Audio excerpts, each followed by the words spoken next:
Running through my mind, got me on some. Every single night in my feelings. Got my feelings all started healing. Now I know I'm better off. Take your lies and put them in a coffin. And leave some room for you. You're dead to me, you're dead to me, yeah. Hello everyone and welcome to the very first episode of Saberminded. I'm Dawson Wright here, joined by Noah Wright. And Noah, this is what, the third show that we've done together? Yeah. Yeah, so we have a little bit of explaining to do before we start. So Noah and I, we wanted to be a bit more experimental. We wanted to have a bit more fun with things that we enjoy, like statistics, sabermetrics, right? Yeah. And we didn't really want to alienate our audience that isn't really into that sort of thing. But, you know, we like having a lot of fun with statistics, so we are going to be starting this show. For those of you guys wondering about Barreled Up is going to be no more.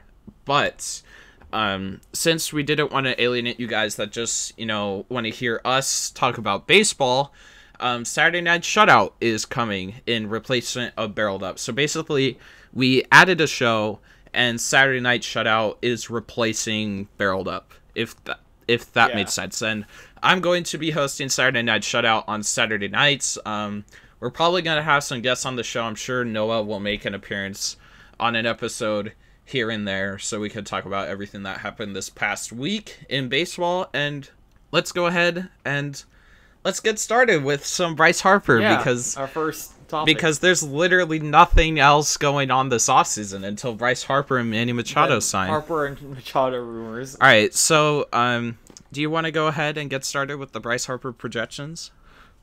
Yeah, so if we looked at all of our projections, which factors in their recent performance and their age, to create standard projections based on the 90th percentile and the 10th percentile, which is like the optimistic and pessimistic projections, along with a standard projection. Using this MLB.com, they were able to get the projections for Bryce Harper for the next, I believe, 7 seasons. For the next 7 seasons. And what they did... until he's 32. Yeah. So there's 3 projections for each season, based off of whether he performs, you know, really great, like in the 90th percentile, 10th percentile, or dead on in the middle. And looking at these projections, I'm sort of concerned with his batting average. You could see a pretty massive dip in batting average. The 2025 standard projections show him having a 224 season batting average, and his 2018 comparison is CJ Cron. And even optimistic-wise, a 246 average is not very impressive. Yeah, but I wanted to be I wanted to apologize to Bryce Harper, because early in the season, you know, I believe it was in a video where I was saying, like, oh, you know, his batting average, it's terrible, right? And to be honest, his batting average wasn't all that great. But I've had like a realization, you know, like my mind's been refreshed a little bit, and I've sort of realized that batting average should not be what we level. The only I don't think we should factor batting average in, like, at all. You don't think at all? I want to factor in somewhat. I don't want to be like, I just don't want to ignore it completely, you know? I mean, I understand that it shouldn't be weighed as heavily as other stats, but I'm not going to just, like, completely throw it out the window yet. Well, I like stats like OPS and I like on base percent. I think on base percentage is better than average. Weighted runs created plus. Yeah, weighted runs created plus is also really good, especially because it's, you know, park adjusted, right? You know, batting average is something that I really don't think we should be using anymore. Like in stadiums, when you see up top, you see what do you see? Batting average, on base percentage. Sometimes you'll see OPS, and then like homers, stolen bases. Yeah, and standard stuff. Yeah, general stuff. I think we should move into more WRC plus kind of things, because, like, I get it that batting average is the stat that pretty much everyone knows that goes to a baseball game. But as baseball moves more towards analytics, we should probably be looking at, things like OPS plus, WRC plus, stuff like that. Yeah. More often, because it's a better way to evaluate players and show which guy is better than this guy, right? Yeah. And like what batting average doesn't tell the full story. Its main flaw is like a single is the same thing as a home run. Yeah, exactly. With batting average. Yeah. So that's really the main problem that I have with batting average, because you can't grade those two things on the same level for each hitter, right? Like, I'll use an example. You'll see a guy like, I don't know, like on the Grizzlies, you'll see a guy like AJ Reed, big guy, power hitter, right? You'll see his average, I think it was around 260 or something, right? And then you'll see, a guy like Garrett Stubbs that hits over 300 during the season. And, that can really show, like, that really shows to fans, like, oh, this guy's way better than this guy, even though he had to, because his average was a lot higher, right? Even though it doesn't really tell the whole story, because they're different type of players. Do I think Garrett Stubbs is still better than AJ Reed? Yes, probably. But it's not because of his average. Yeah, it shouldn't be based off of average only, and we shouldn't be glorifying average to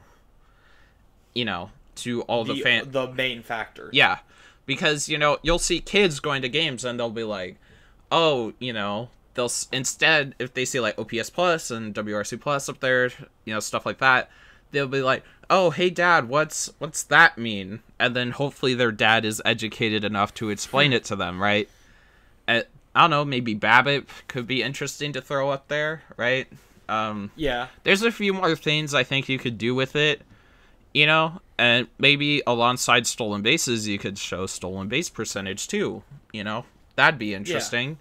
So, again, I'd just like to apologize to Bryce because I kind of trashed on him for his batting average when, actually it doesn't really play that big of a factor when accounting in things like his OPS. Harper saw like a really good OPS, on base percentage, slugging percentage.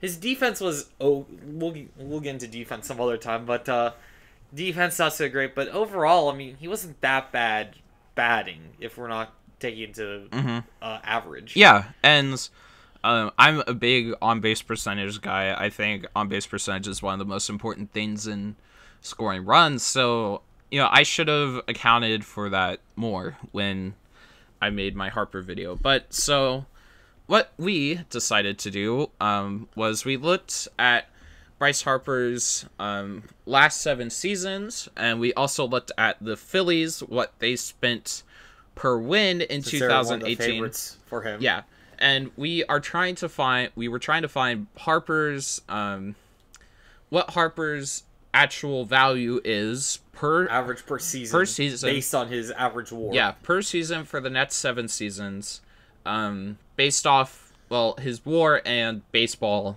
only, basically. So that means we didn't factor in anything like Bryce Harper's marketing, because that could drive up his There's AAV. A bunch of intangibles. Yeah, so we based off the Phillies 2018 payroll and basically how much they spent per win. Bryce Harper's most played games in a season, which I believe was 2015, and we came to the conclusion that Bryce Harper would be worth around $28,583,404 million average annual value for the next 7 seasons, which I thought that was a pretty good estimate we were able to put together. Yeah. I still think his AAV will be higher. We know the Nationals starting offer was 10 years for $300 million. So do you think he's going to get more than that? I think that he's going to get more than that. The Phillies are probably really going to drive up their offer. I'd say the Nationals probably raised their offer with the recent reports that they are getting more involved, in the Bryce Harper race. So it looks like right now it's really down to the Phillies and Nationals. Cubs have been Dodgers quiet. Really haven't said anything either. Cubs, Dodgers, both been quiet. Yankees been quiet. White Sox haven't really said much. I mean, I think they gave Harper an offer. Yeah. I think they're really going after Machado instead. Yeah, they like Machado a lot more. That's why they're having his wife play second base next season. That's why they're inviting all his friends. Yeah. And the just a note, the 7-year results for the projections of Bryce Harper, the 90th percentile projection had Harper at a 36.3 WAR for the next 7 seasons. The standard projection had him at a 24.7 WAR, and then the 10th percentile, which I think he'll be doing probably a little better than that, is a 13.1 WAR, which just for its comparison is 2012 to 2018 Hunter Pence, and it's 13.1 WAR. Just for another comparison, Jacob deGrom had a 10 WAR last year, so yikes. That's not good. Yeah, especially if you're going to be paying him probably over $28 million a year. So, but yeah, we are going to be taking a quick break, and we will be back talking about bullpenning and whether it is possible to do bullpenning for an entire season. Yeah, I love her off. Says she love me, but she cut me off. Yeah, late nights on the boulevard, hidden stains on an empty heart, yeah. I love her off. Alright, everyone, we are back, and we are going to be discussing bullpenning it, as Noah likes to call it, which is basically never having a starting pitcher. I mean, technically... using the opener. Yeah, technically you have to have a starting pitcher, but just basically never having, like, a set rotation and just sort of having, oh, this guy's gonna pitch today, and then 2 innings later, this guy's gonna pitch, basically. Yeah. So, basically, the starter only really exists because that's really all they had to pitch back then. It was basically like, oh, we need a pitcher, you're gonna pitch this entire game. Like, I think in, like... Back before a bullpen was something that you have to... Back before a bullpen was something that people did. Yeah, it was just, oh, you're the pitcher today? You're gonna finish this game, and unless you, like, unless die. Your arm falls off, you're gonna pitch. Yeah, so, that's the origin of the starter, and it's just kind of been like that ever since, really, what, this year? When teams started using openers. Yeah, well, the bullpen was added in, but, it never got to a point like this. Yeah, starters would still be going, 5, 6, 7 innings unless they had a really bad outing. And then the Rays. Oh, man, the Rays are amazing. I love the Rays so much.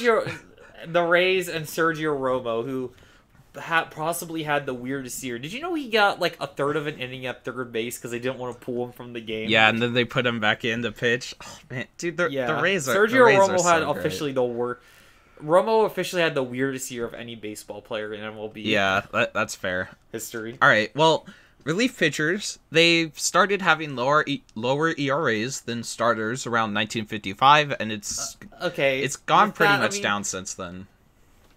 To be fair, though, I mean, starters usually pitch like 150 innings a season, and they like pitch 7 innings.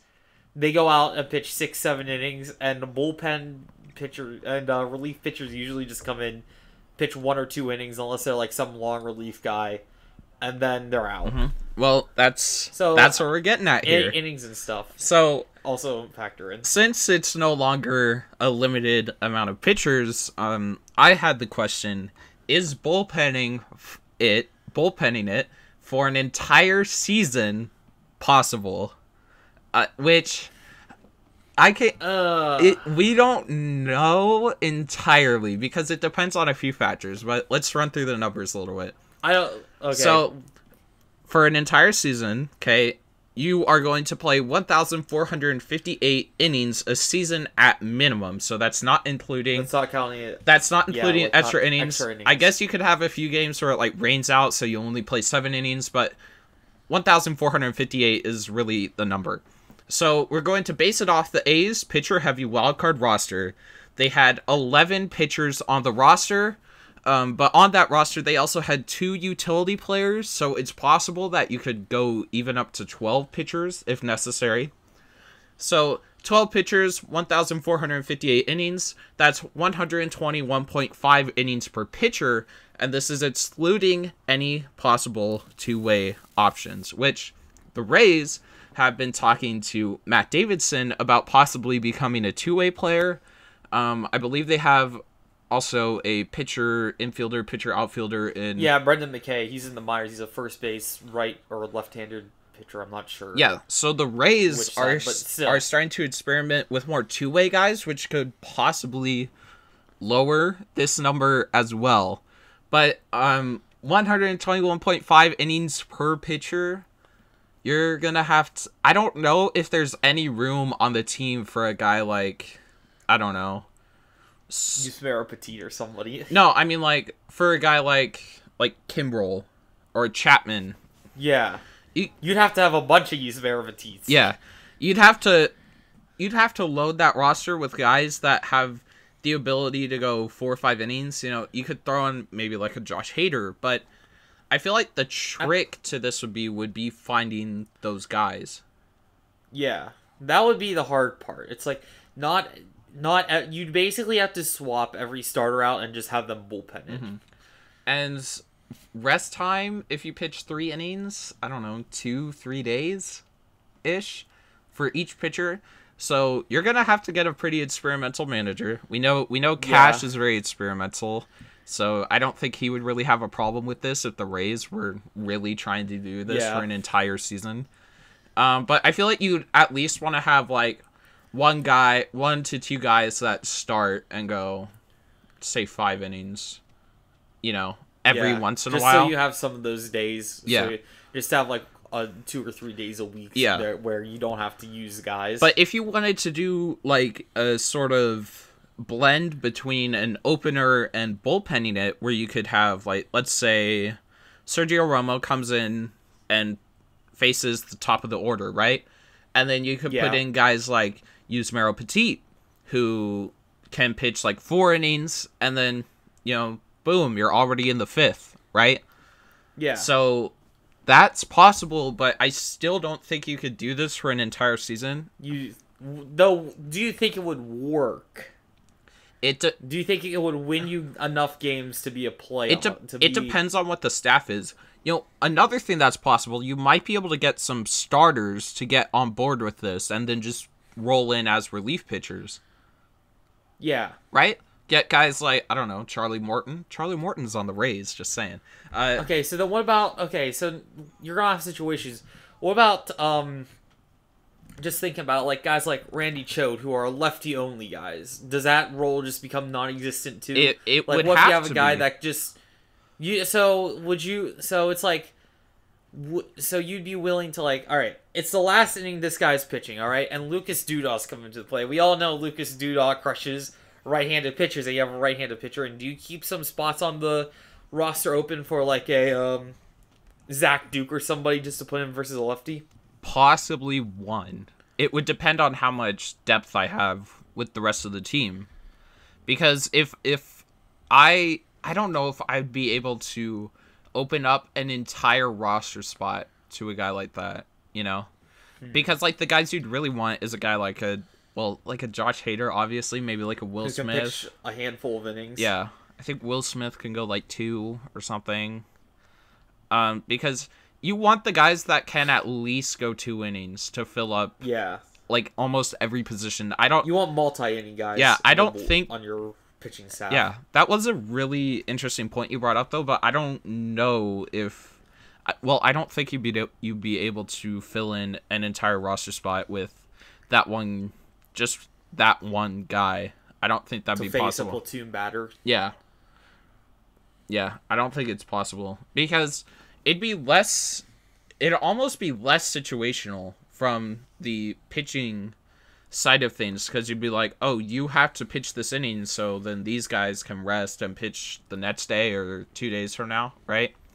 Yeah. But also, it can adjust the opposing manager's lineup and force them to use more pinch hitters to set up matchups and run down the bench. Yeah, and that could probably see a decrease in offensive as well. Like we saw in the Dodgers versus Brewers series, you saw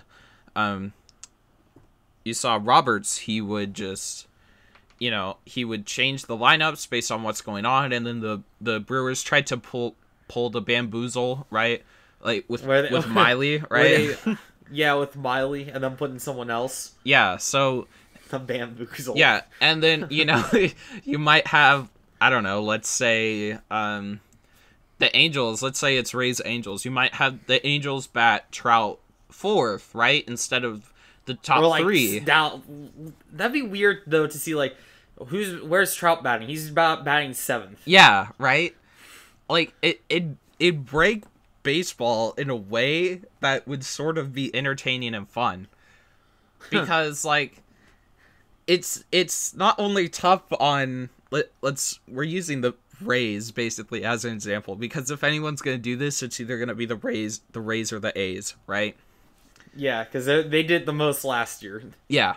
So, let's say the Rays, right, if they're doing this and the Angels aren't doing this, you're going to have the Angels try and find something to adjust their lineup to fix this. But the thing is, the Rays, I feel like, have more leverage because you don't know really what they're going to do, right?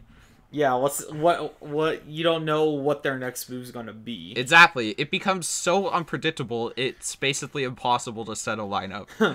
So, I think this could... Like how it is now, it's like, all right, well, the A's are going to put in Blake Trinan to close out the 8th and 9th inning. Mm-hmm. Something like that. But it's like, if you had this, it's like, I don't know if Trinan's going to pitch the last 3 innings or the next 3 innings. Or the second inning, who knows? Because, one thing about this is I think it could partially work, but I feel like you'd really have to add in 1 or 2 starters minimum. Just so you don't have guys completely passing out on the mound from exhaustion. Yeah. You don't have the MLB Power Pros where they're their shoulders are shrugging down and you could see their head bopping because they're breathing so heavy.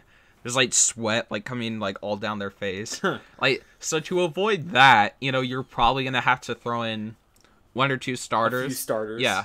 Preferably guys that can go 7 innings consistently, like a Verlander or something. But with the right roster, this could work, and it could. You think it would? You think it could work? You don't think that managers would eventually find out what these try and work around? Well, I'm trying to work around it. In my head, I've been trying to work around this for the last 30 minutes, and I can't. I don't know. I honestly don't know, because you could put your starter in the 5th and have him do the last 4 innings. You could put him in the 2nd. You can start him. You could start him and then have him go 7 innings and just be there's so many different equations that you can go with this.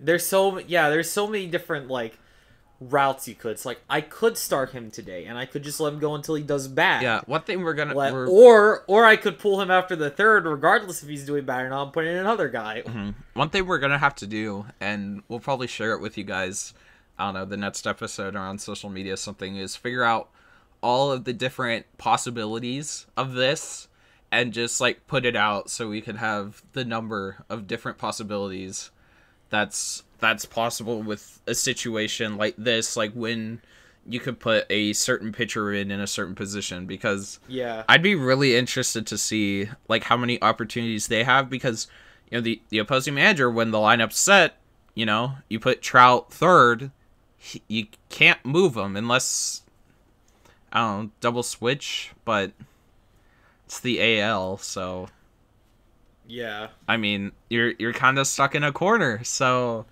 you'd really have to try and just guess what they're gonna do based off patterns. If you see it over a season, you could be oh, they usually put this guy in the 3rd. You might have to guess, or the team might get smart and be well, we've been doing this a lot, so we're gonna do this. And then they'll be oh, Trout's batting 7th, so we'll put him in when Trout's up. Right? It's so easy and so confusing for opposing managers, but Yeah. One other thing that I found that I thought was pretty interesting was, back like a few years ago, you'd see for strikeout percentage, you would see a lot of relievers at the top of the list. And now we've seen more starters at the top of the list. So starters have seen an increase in strikeout percentage over the last few years. And why do you think that is? And I mean, I honestly, well, okay. It makes sense that they're seeing an increase in strikeout percentage, right? Because of the league is increasing strikeout percentage overall. It may be due to the fact that they see similar batters and guys like, because I think it was like Verlander at the top of the list this year. I believe it was Justin Verlander. So one of the highest strikeouts per 9 rates. Yeah.